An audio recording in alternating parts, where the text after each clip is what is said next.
some cool facts about it. Did you know that the first Thanksgiving didn't feature pumpkin pie? It was a 3-day feast that included venison and shellfish. Americans consume approximately 46 million turkeys on Thanksgiving Day. Jingle Bells was originally written as a Thanksgiving song. The average Thanksgiving meal was around 4,500 calories. A mistake with leftover turkey in the 1950s led to the invention of the TV dinner. Only male turkeys gobble. Females make a cackling sound. Benjamin Franklin wanted the turkey to be the nation's bird. Minnesota raises the most turkeys in the United States. The day after Thanksgiving is the busiest day for plumbers. One example of a cool fact that I didn't know is that they didn't eat regular foods. Have a good day, Derby Dragons, and don't forget to smile. Derby blankets are for sale in the school store. Blankets are made of comfortable fleece and will warm you up for this winter. Each blanket is $25, but if you want to buy 2 at the same time, they're $20 a piece. Be sure to get your orders in quick. And you can check out a sample blankets in the school store or see Miss Hicks or Miss Fass. Bagels will continue to sell every Thursday before school. Get yourself a plain, salted, or a mystery bagel for $2. Cream cheese is now offered for an additional $1. You can buy a bagel in the cafeteria, and all proceeds go to supporting Jake, Derby's therapy dog. 8th graders on Thursday, November 20th, you will visit Seahome for Make Me a Maple Day. You will tour the building and check the many things high schools have to offer. You will attend your first and second hour classes like normal, but you will have an early lunch and rec. The visit will be from 11 to 2 p.m. and you will return sometime during your 6-hour classes.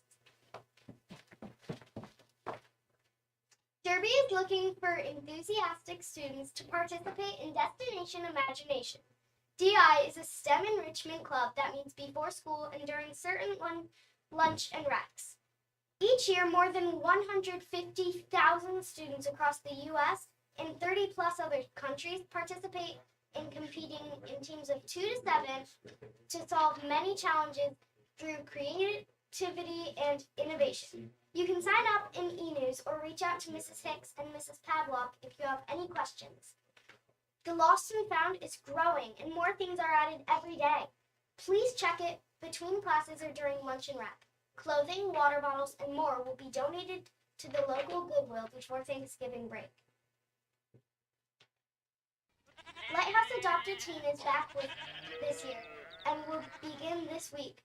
Derby has partnered with Lighthouse to support homeless or runaway teens who are living in the Lighthouse Sanctuary. This year, Derby has adopted 17 homeless and runaway teens.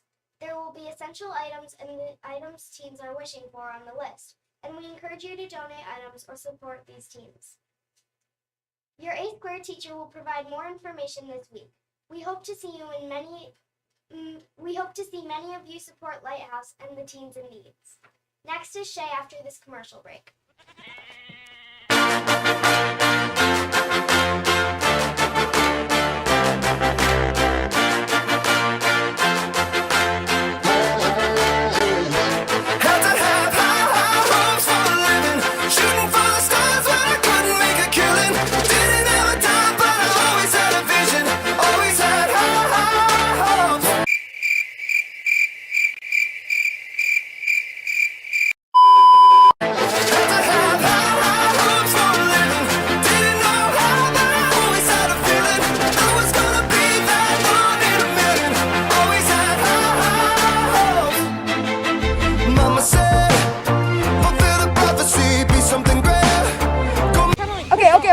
I'm going.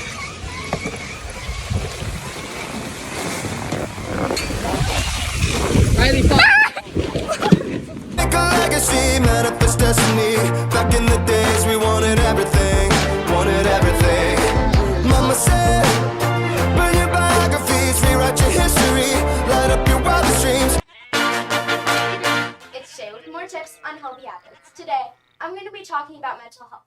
or more specifically, things to keep your dopamine up. If you don't know, dopamine is a hormone that makes you happy. If you're feeling down, something you can do is exercise often, get enough sleep, listen to music, and get enough sunlight. I got this from the website Healthline. Sometimes just going on a walk with your pet can boost your mood. I've talked a lot about dopamine, but what other positive hormones are there?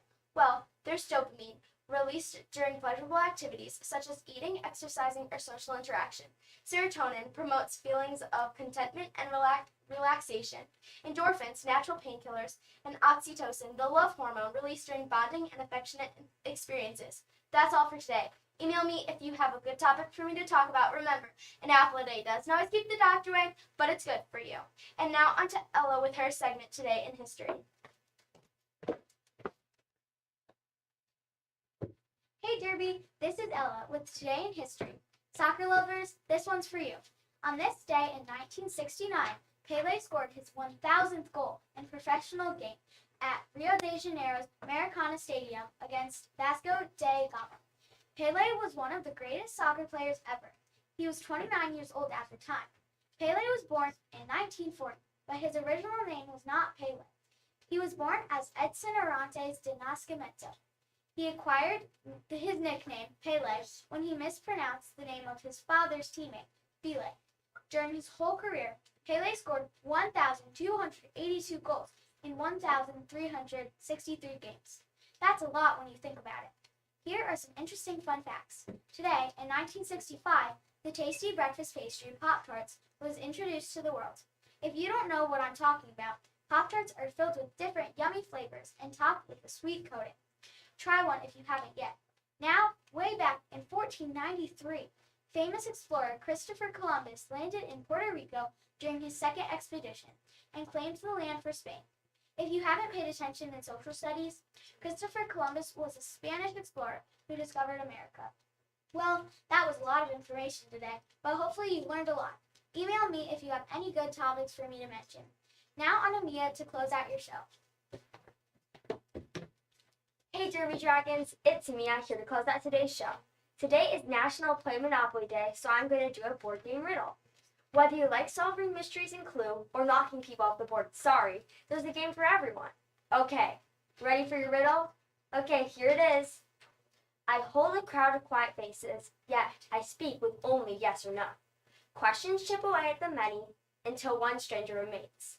What board game am I? I'll give you a moment to think about it. Okay, got your answer locked in?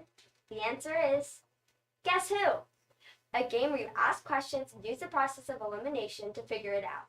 Why is the answer Guess Who? Well, the line I hold a crowd of quiet faces relates to the many faces you see on a Guess Who board, all a little different from the rest, staring back at you. The line, yeah, I speak with only yes or no, simply means that whatever questions you ask the other person, they have to respond with only yes or no. For example, does your person have blonde hair? Are they wearing glasses? Etc. The line, questions chip away at the many until one stranger remains, means that you use the process of elimination to figure it out by flipping down more and more faces until only one remains. So, the riddle describes the entire game strategy, using yes or no questions to eliminate faces until you find a mystery person. Since it's National Monopoly Day, after school, grab some of your friends and family, sit down, and play some board games. That's all from me, Derby Dragons. Email me the board games you ended up picking. Always remember, curiosity didn't kill the cat. It made it smarter. Bye, Dragons!